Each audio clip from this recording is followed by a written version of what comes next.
नमस्कार दोस्तों, स्वागत है आपका द पॉलिटिकल विजन में, जहां हम आपको देते हैं राजनीति की सबसे बड़ी खबरें सबसे पहले और सबसे सटीक अंदाज में।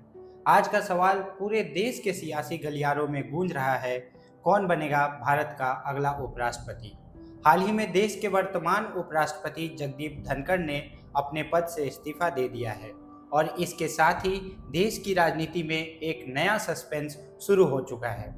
चलिए सबसे पहले समझते हैं कि आखिर उपराष्ट्रपति की भूमिका क्या होती है।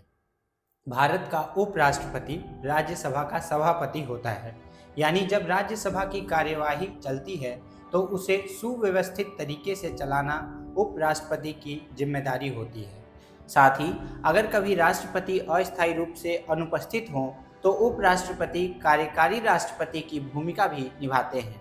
अब सवाल आता है कि उपराष्ट्रपति का चुनाव कैसे होता है।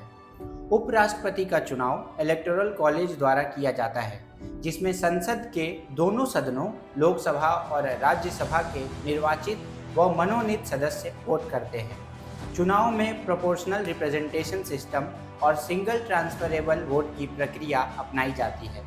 राष्ट्रपति की तरह जनता इसमें सीधा हिस्सा नहीं लेती, यह पूरी तरह से संसद का आंतरिक चुनाव होता है।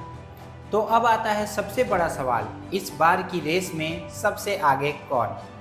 खबरें आ रही हैं कि भारतीय जनता पार्टी के वरिष्ठ नेता और पूर्व केंद्रीय मंत्री नरेंद्र सिंह तोमर इस रेस में सबसे आगे चल रहे हैं। नरेंद्र सिंह तोमर का अनुभव, सादगी भरा व्यक्तित्व और संगठन में उनकी मजबूत पकड़ उन्हें इस पद के लिए एक मजबूत दावेदार बना रही है।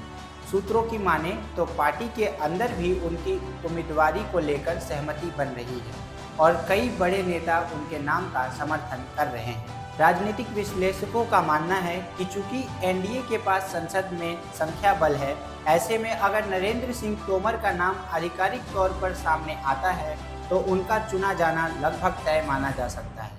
लेकिन दोस्तों, राजनीति है, यहाँ कुछ भी अंतिम नहीं होता जब तक कि मुहर न लग जाए। तो अब सवाल आपके लिए, क्या आपको लगता है कि नरेंद्र सिंह तोमर ही देश के अगले उपराष्ट्रपति होंगे या फिर कोई और सरप्राइज नाम सामने आएगा?